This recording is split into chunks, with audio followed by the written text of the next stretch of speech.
welcome to Portage United Church of Christ. We hope that you had a wonderful holiday weekend filled with lots of things to be thankful for. This Sunday is our last Sunday in a theme about getting out of scarcity and being drawn toward abundance. If you have been participating online each week, you'll have noticed that our background has changed here. Today, it is so much more wide open. The planks that have been kind of caging these candles are down. More light is shining in the darkness. That's what getting out of scarcity is all about. This week, we're going to be moving forward in that theme, and I think you're going to find great meaning in it. This is also our last Sunday of our sabbatical time. Pastor Mary Kay is going to be back next week. We are greatly looking forward to that. It'll be our first Sunday in Advent as well. We sure hope that you join us, whether it's here in the building or it's online where we are right now. So to prepare ourselves for this Sunday, this last Sunday of our theme, this last Sunday of our sabbatical time together, let's take a deep breath.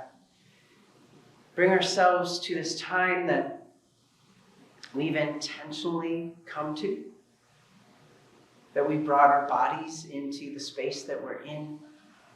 We're bringing our minds with all the thoughts that we have, our emotions, all of those feelings, and our spirits as well. Knowing that before God, we are enough and more than enough. And that God's own self is filled with the abundance that we need. We're grateful that you have decided to join us today. Welcome to PUCC. Hello, my name's David Blythe. Most Sundays, I'm on the other side of the camera, recording as our pastors deliver their message. Recently, several of us here at Portage United Church of Christ have been thinking about whether we should refresh this online presentation. And if so, what would that look like? That's where we need your help. What is it that you absolutely love about the way we're doing our worship service online and want to keep that? And what is it that you'd like to change up? If you could let us know, that would be really, really helpful. And hopefully, we'll be able to deliver a product that continues to be enjoyable and inspiring for you. Thank you. Moving out of scarcity partly involves recognizing when and how we experience abundance as individuals and communities. We don't have to pack up and go anywhere. Instead, we're called to transform the places within and around us with the evidence of God's love and grace. We can build altars everywhere to reverse the typical trend of focusing on negativity. In doing so, we remind the world and ourselves of the abundance around us, even when life is scary and troubling. This is one way we can offer radical generosity to transform the places where we live. Please join me in our responsive call to worship. People of God, let us give thanks. This is the month of gratitude. We open our hearts in thanksgiving. We proclaim our trust that God has provided enough for us to have and to share. We commit ourselves to this loving act of sharing and receiving from each other.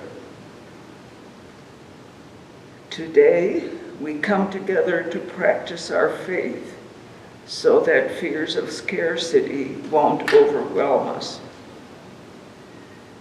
In trust for today and hope for tomorrow, we offer our praise and thanks.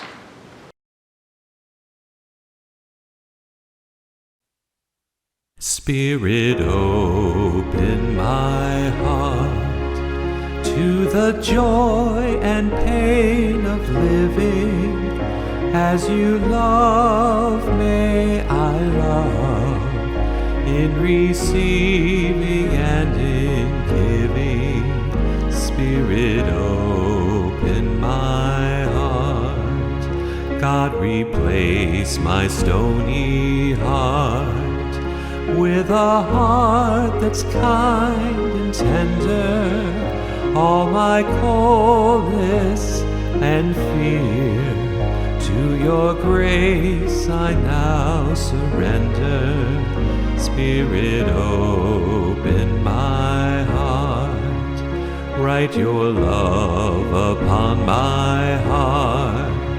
As my law, my goal, my story, in each thought, word, and deed, may my living bring you glory.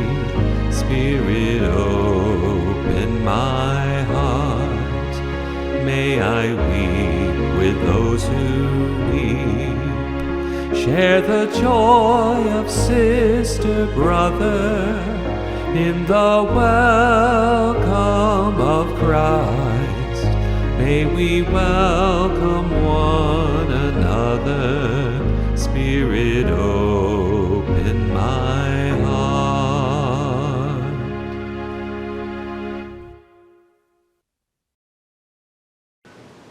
Today's reading is from 1 Peter chapter 2. Rid ourselves, therefore, of all malice and all guile, insincerity, envy, and all slander. Like newborn infants, long for the pure spiritual milk, so that by it you may grow into salvation. If indeed you have tasted that the Lord is good, come to Christ, a living stone, though rejected by mortals, yet chosen and precious in God's sight. And like living stones, let yourselves be built into a spiritual house, to be a holy priesthood, to offer spiritual sacrifices acceptable to God through Jesus Christ.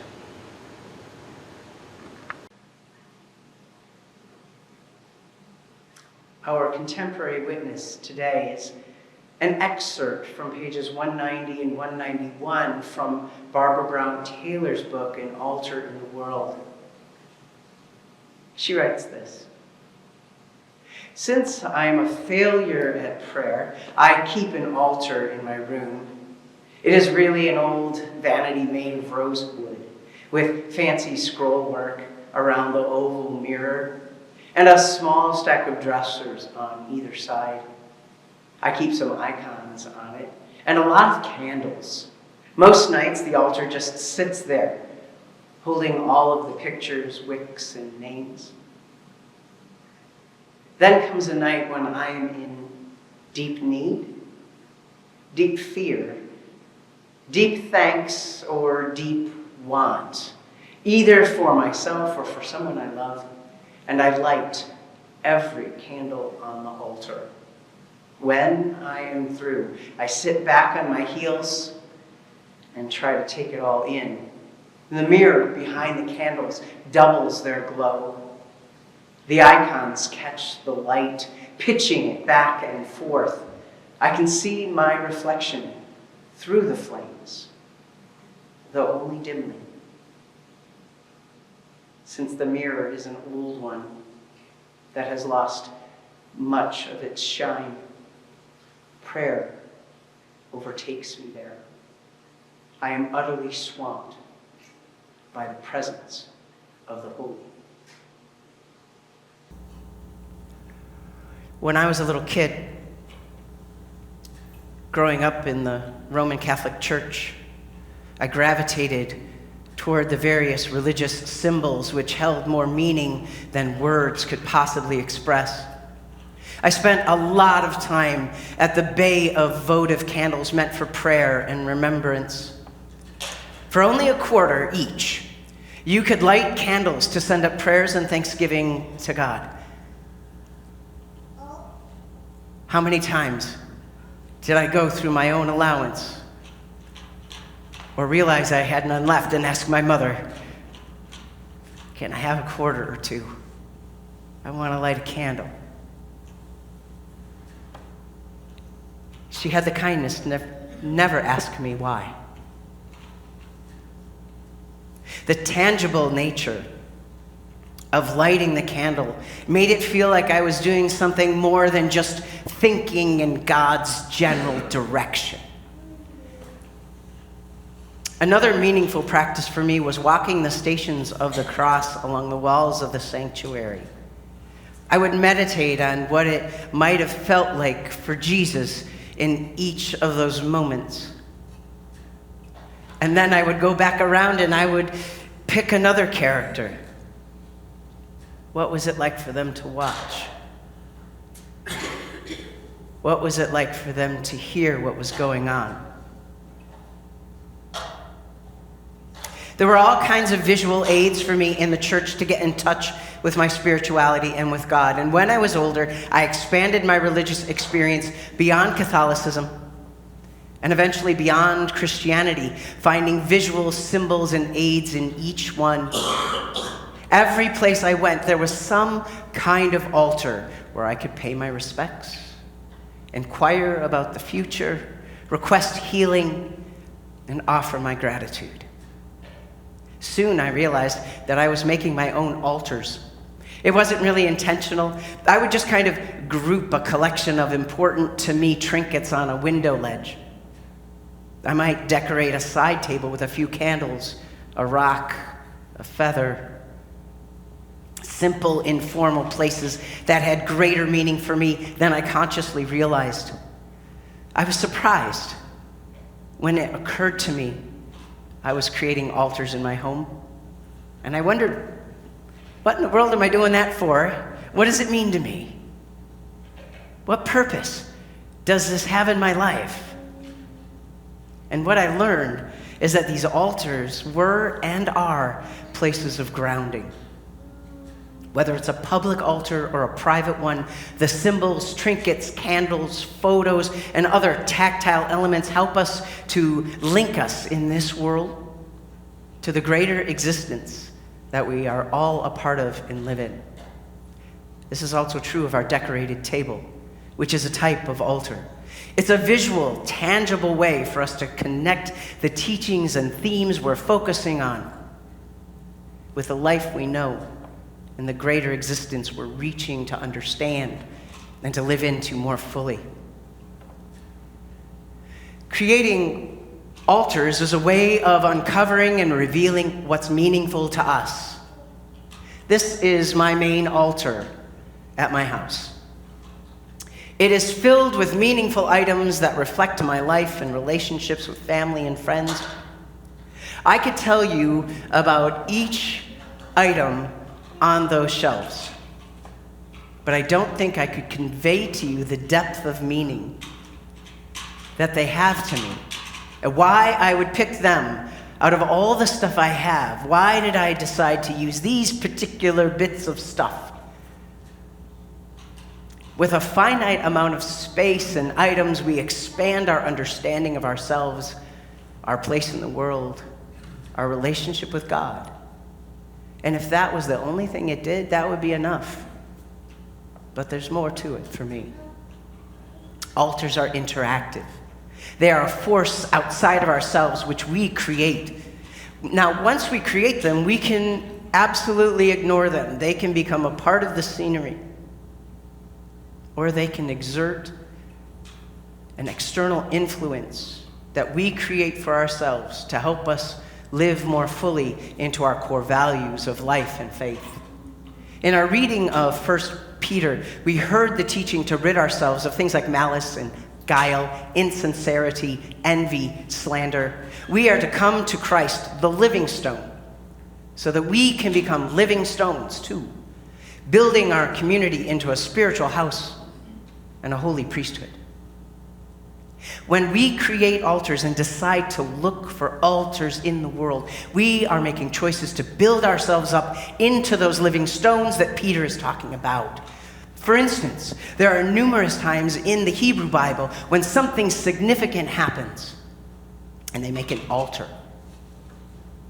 Or maybe they find a stone or rock and they point to it and they're like, that's going to remember. Because they knew rocks endured. That is a witness of our conversation. That is a witness of this moment. Let's heap a few rocks together so that we remember that this is the place that this happened. These were physical reminders, not only for people who created them, but for future generations to know the stories of their ancestors. The altars held the memories of energy of the event.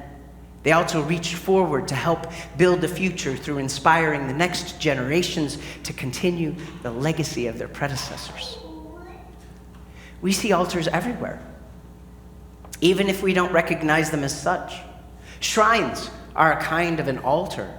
How many shrines do we see, sadly, on the side of the street, the road, the expressway, commemorating somebody who died there?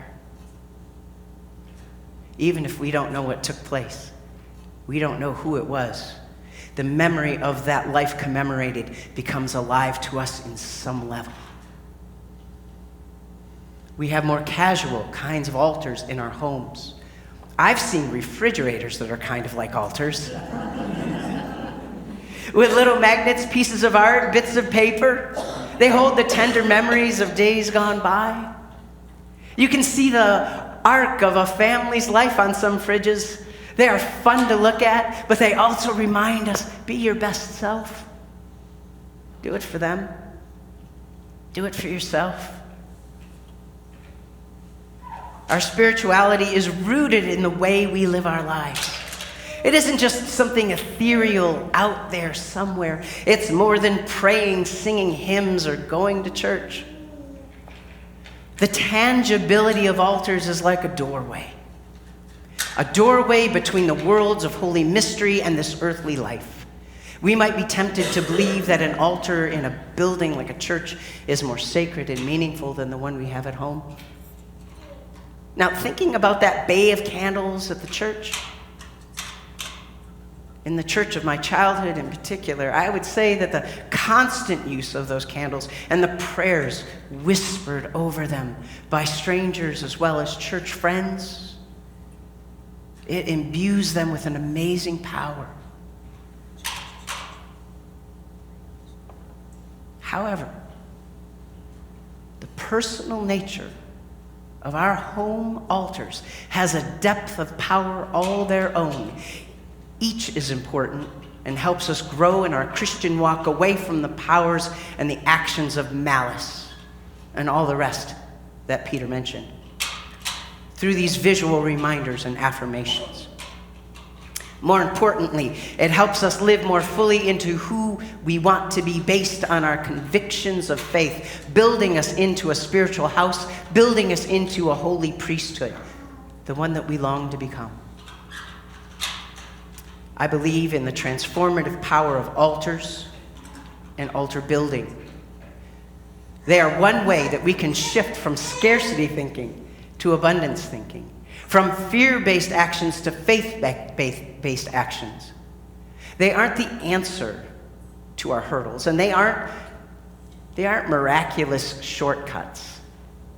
Instead, they hold a greater power to invoke powerful memories of the past with hope for the future, of failures which led to achievements, of ways in which we live, spirituality in our bodies, and reminders that we are connected to our holy love with an unbreakable bond of grace, mercy, and love. So may we find strength and hope in the altars we create and the ones that we find everywhere. With that, my friends, peace.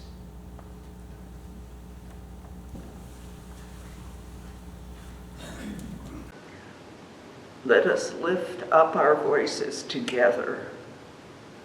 Holy love, give us a fresh vision of who you are and who we are. Help us not forget the power of our friendship, our love, and our compassion. We gather that power right now and send it to those in need. We remember those who are hungry, unhoused, at risk of violence, or otherwise marginalized. As we release our prayers, we also release our actions to follow the teaching in Micah. We commit ourselves to do justice, to love kindness, and to walk humbly on this earth and with each other. God, we yield to Spirit, calling upon you to give us strength. Empower us as a community to be your light and peace in the world. Amen.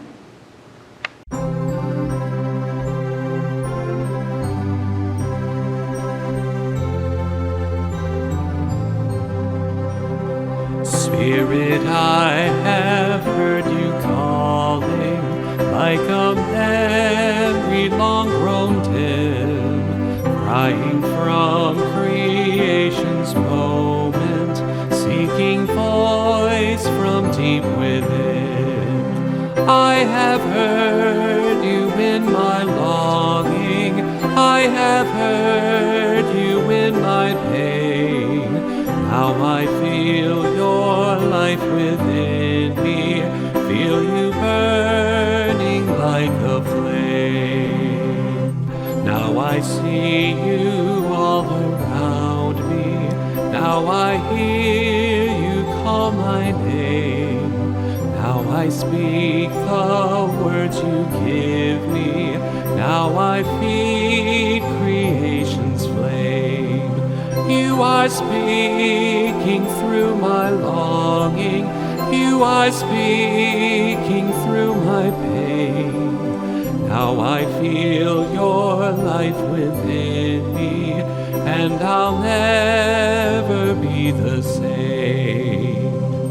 Since you moved upon my waters, since you spoke and set me free, I have yearned for this communion, for your fire inside of me.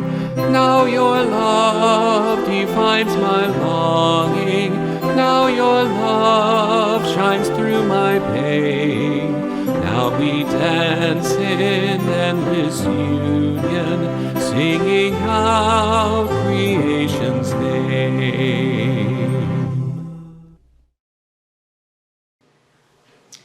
And now it's time to go from this moment to whatever it is that you have next. It has been good to be with you today. Thanks for joining in this service. My hope and prayer for all of us is that we find those altars everywhere, the ones that we have made unintentionally and now can recognize them as such.